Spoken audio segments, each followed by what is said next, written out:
This Solenopsis invicta fire ant queen has landed on the edge of a swamp. She may be far from her native habitat, but the fire ants are well known for their ability to adapt. Competition for food will be fierce. She will need to raise an army quickly to compete with the local predators.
The colony lies in the shadow of a great titan to the north, an American bullfrog.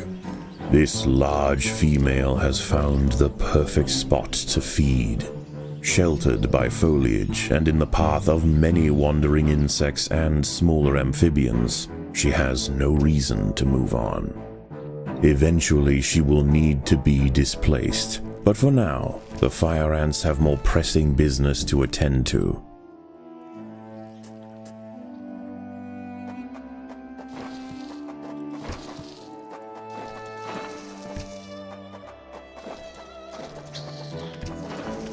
The ants have uncovered a group of hungry checkered beetle larvae.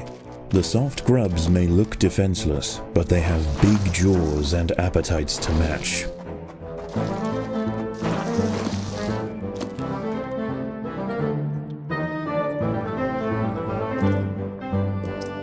The boggy soil surrounding the nest is lacking in nitrogen and phosphorus, nutrients vital for plants to photosynthesize and grow. To survive in this environment, some have evolved to supplement their mineral diet by trapping and dissolving invertebrate prey.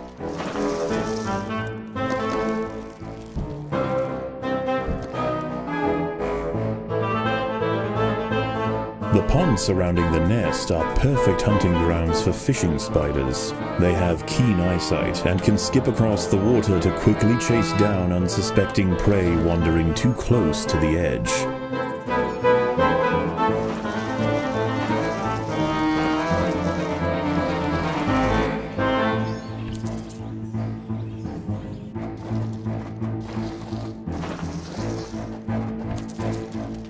There are intruders in the nest.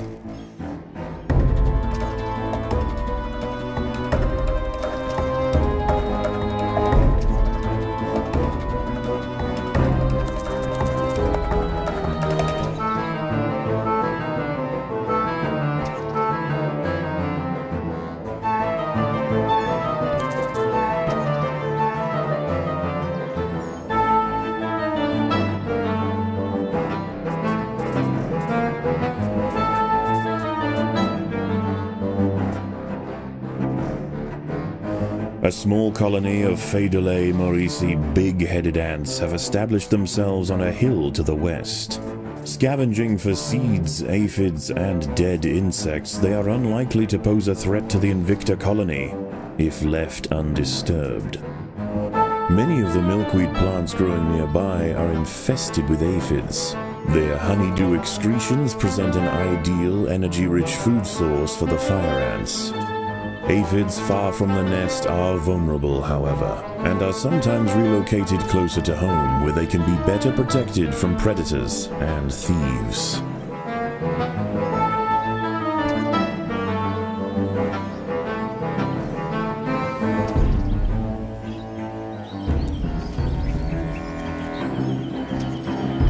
A magnolia green jumping spider, Lysoman viridis, has ambushed a fire ant. It prefers to hunt on foliage, where it is less likely to be spotted by predators and prey alike. Out on the ground, it's more vulnerable, but that won't stop it from snacking on lone ants far from the safety of the nest.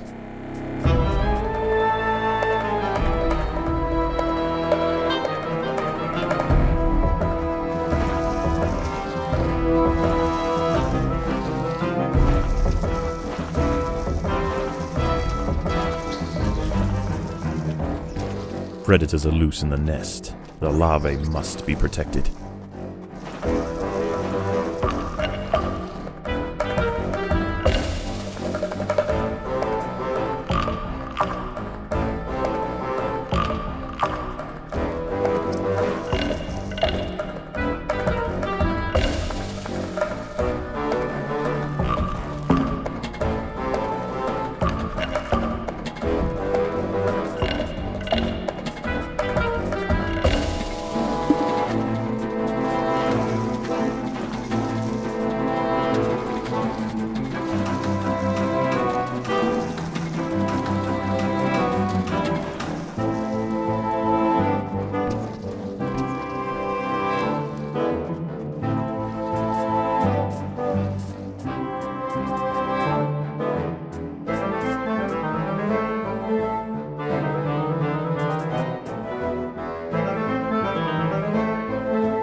There are intruders in the nest.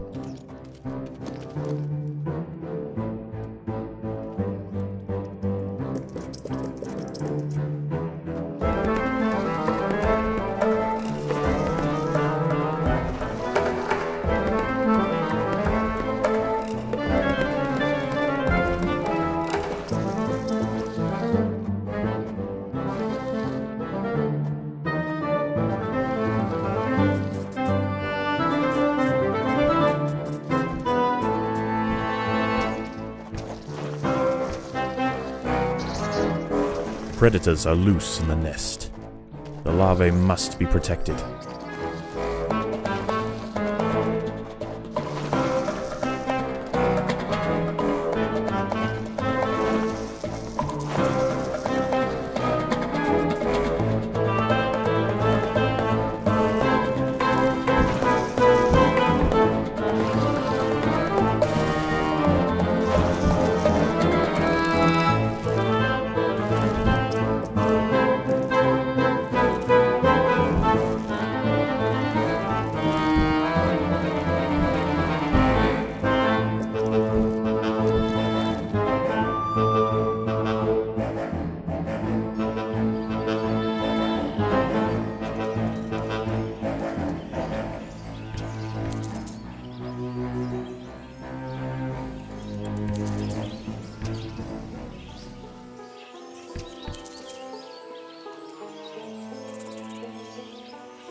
The ants will fight to the death.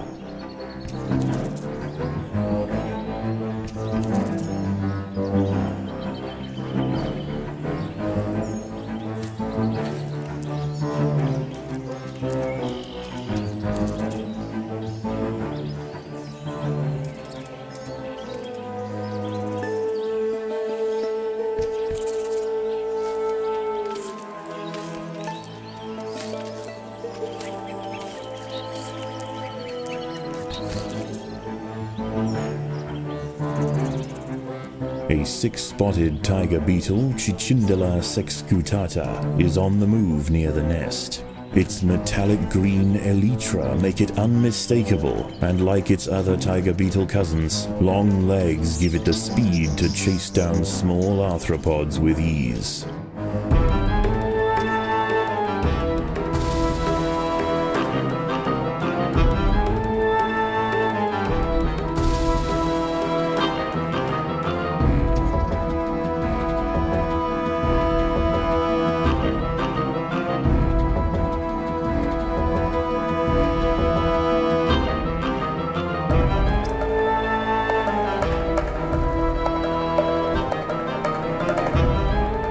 As the sun sets, the local amphibians begin to emerge from moist crevices near the water's edge. Lone invertebrates will be picked off quickly. The ants should travel in numbers or not at all.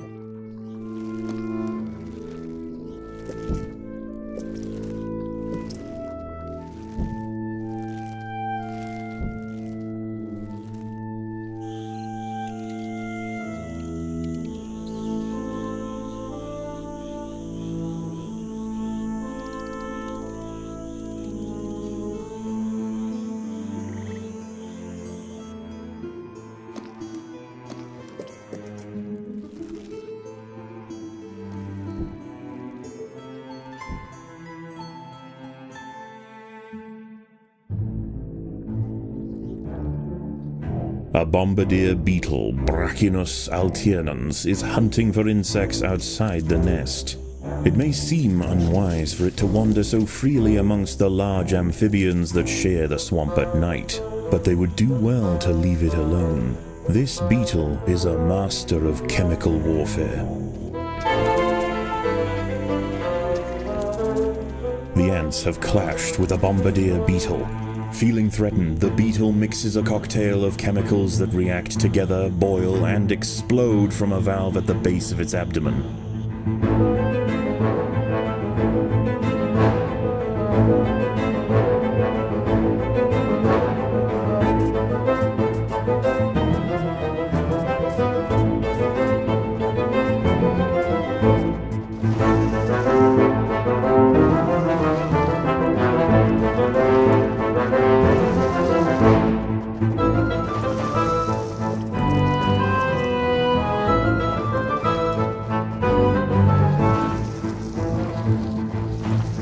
At night, eastern narrow-mouthed toads patrol above ground looking for food. Ants make up 75% of their diet, so the small colony must stay alert. To make matters worse, they are excellent diggers. It's only a matter of time before one tunnels its way into the nest.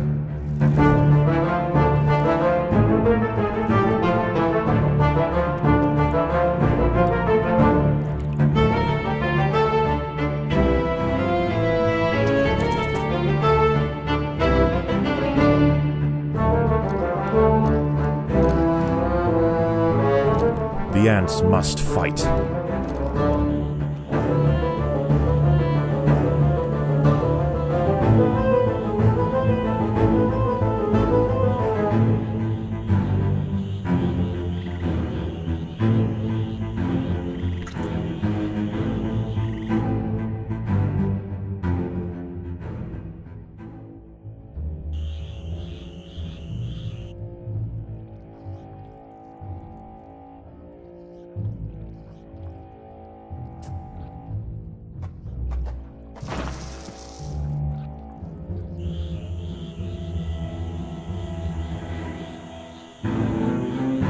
A narrow-mouthed toad has burrowed into the nest.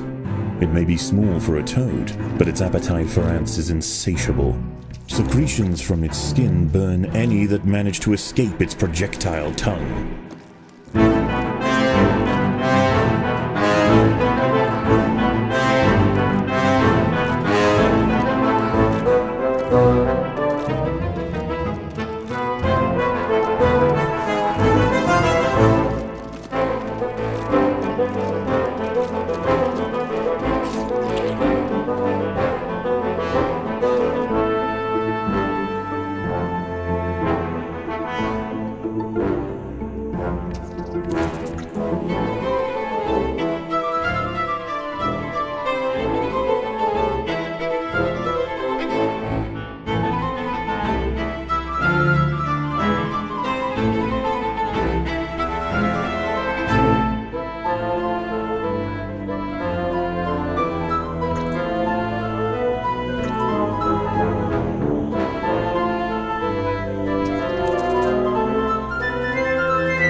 battle has begun.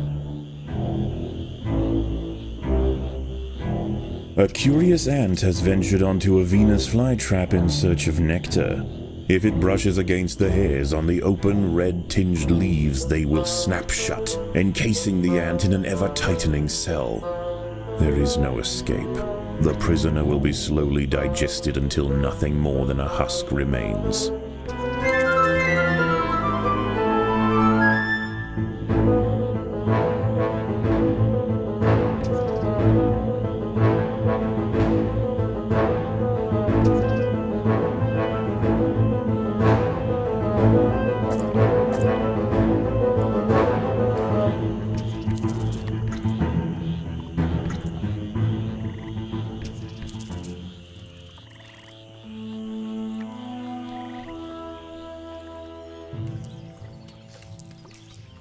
Dawn breaks, and the salamanders and toads retire to their damp alcoves to wait out the sun. Only the great bullfrog remains. She sits patiently on her throne, waiting for the next meal to wander by. Defenseless caterpillars exposed on the underside of leaves are a welcome snack for the passing fire ants. The colony should take advantage while it can. Few meals surrender so willingly.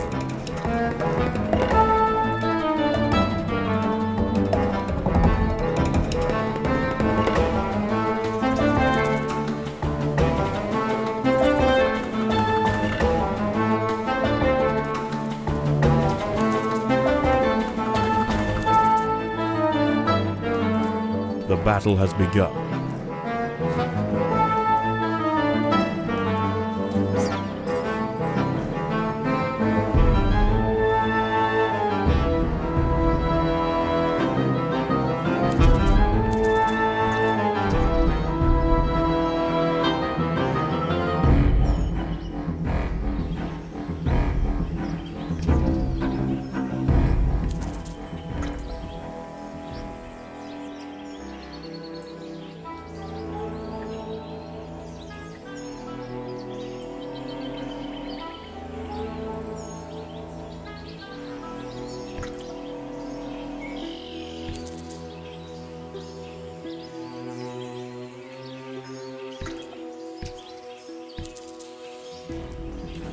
The ants will fight to the death.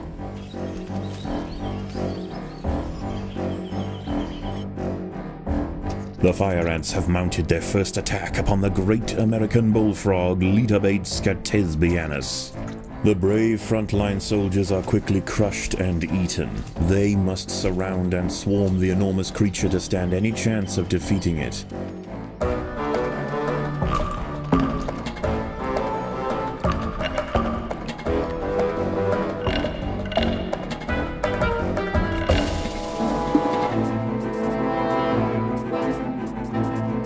A fully developed checkered beetle, Enoclerus rosmarus, has been disturbed by the ants.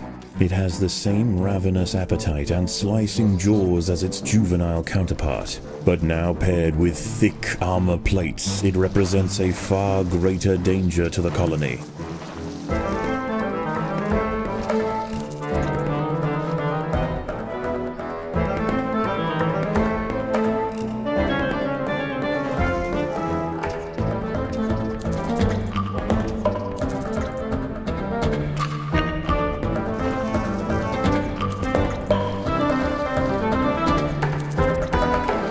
Predators are loose in the nest. The larvae must be protected.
The ants must defend themselves.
There are intruders in the nest.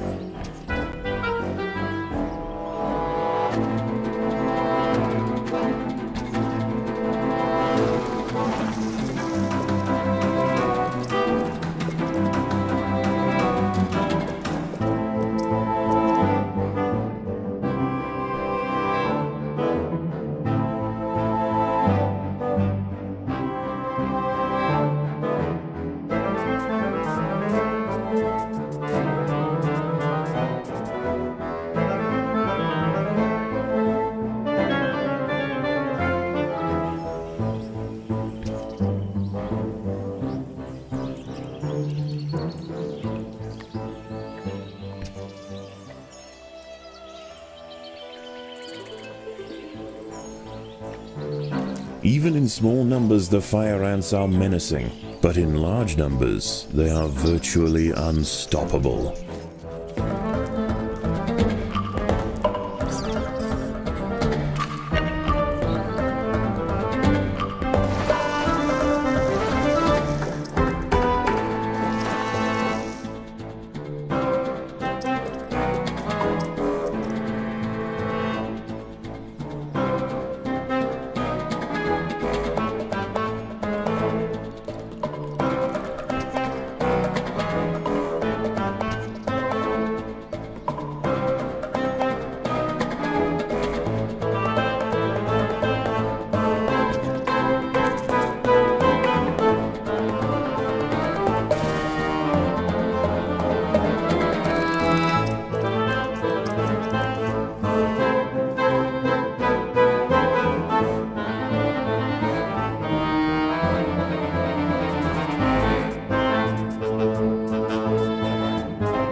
Once again, dusk sets in over the swamp.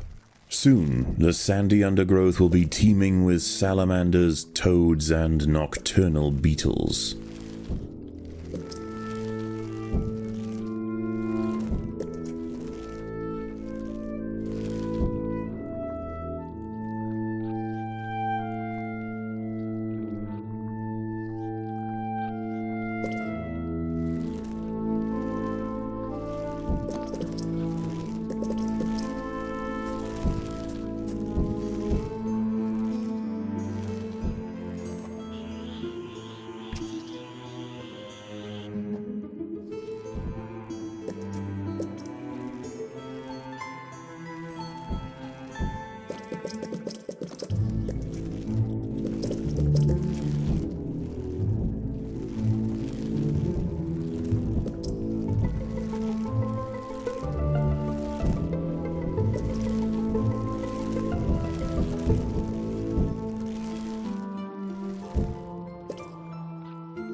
There are intruders in the nest.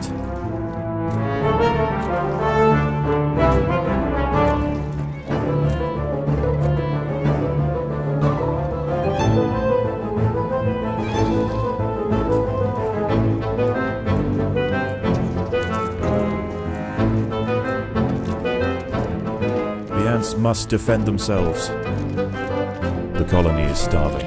There's not enough food to feed the new brood.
The ants will fight to the death.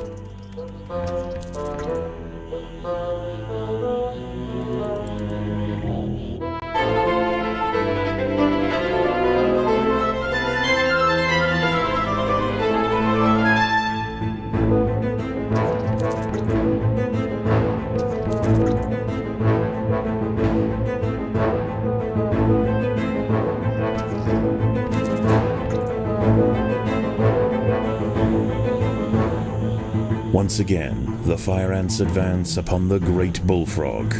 If they do not possess the numbers necessary to overwhelm the creature, this could be very costly for the colony. For the swamp amphibians, the nighttime feast is over. Toads give way to tiger beetles, and the ant colonies step up their activities. If the fire ants are to stand any chance of establishing a long-lasting empire, they must grow quickly. There is no time to waste.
The colony is starving.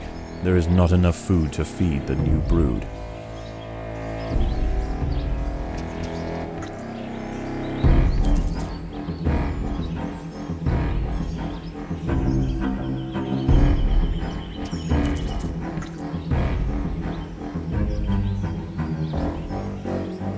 A wasp-manted fly, Climachala brunea, has descended from her perch into the path of the ants.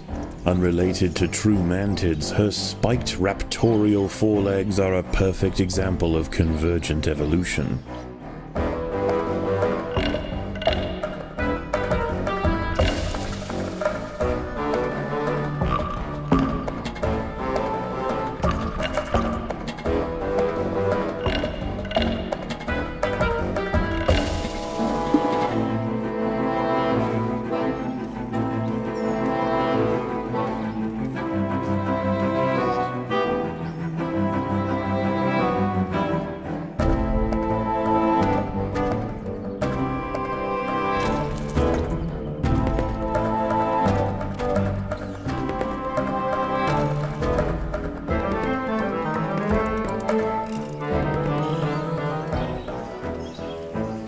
The fire ants have encountered a tribe of Monomoria minimum black ants.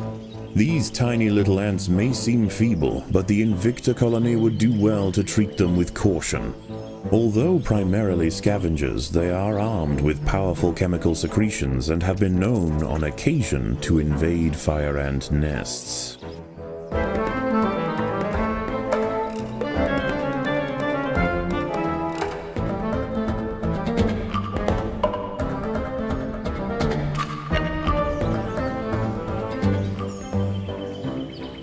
The ants have set upon a green lynx spider, Puchetia viridans. She prefers to hunt on pitcher plants, but out in the open, she loses her advantage. Far from defenseless, however, when threatened she can spit venom up to 30 centimeters from her fangs.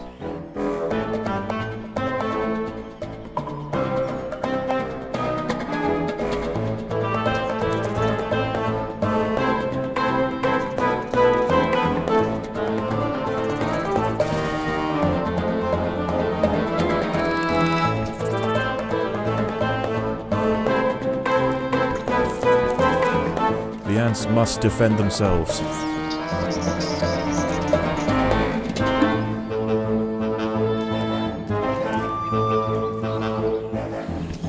The neighboring Monomoria minimum colony has launched an attack on the fire ant nest.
A wingless parasitic wasp, Dasimutilla occidentalis, more commonly known as the red velvet ant, has wandered into Invicta territory. Although not on the hunt for fire ants, it will defend itself if threatened, armed with an extremely powerful sting and displaying bright warning stripes. Most creatures give it a wide berth.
Once again, the fire ants advance upon the great bullfrog. If they do not possess the numbers necessary to overwhelm the creature, this could be very costly for the colony.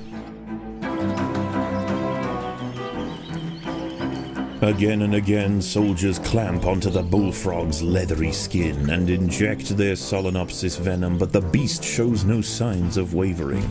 The fire ants must maintain their resolve.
A raiding party of little black ants are stealing aphids. They must be chased down quickly.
The unrelenting waves of fire ants have finally achieved their goal.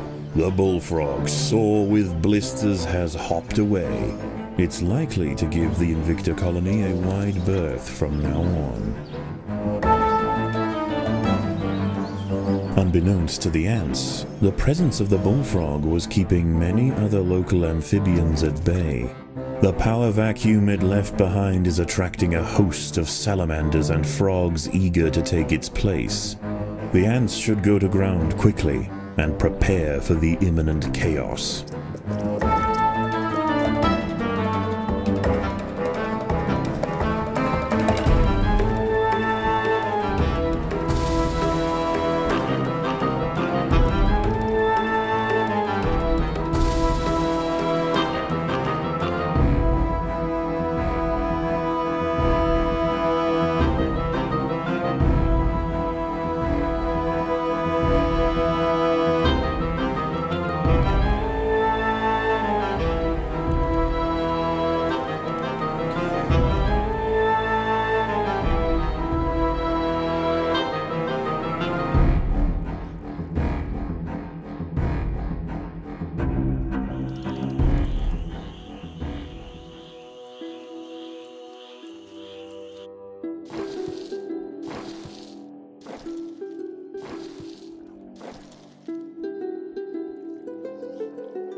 The ants will fight to the death.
As the anarchy above ground settles and with the invaders crushed, a new order is established.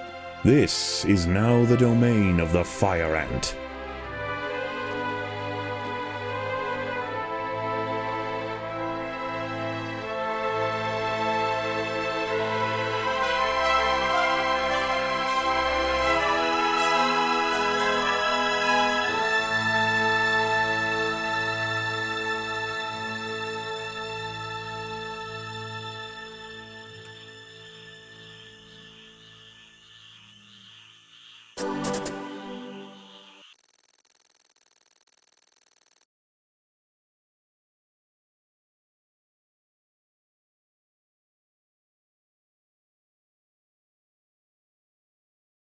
Why is there a pile of substrate in the middle of the workspace? It's the ventilation. Terrible down here. The stuff builds up in the corners.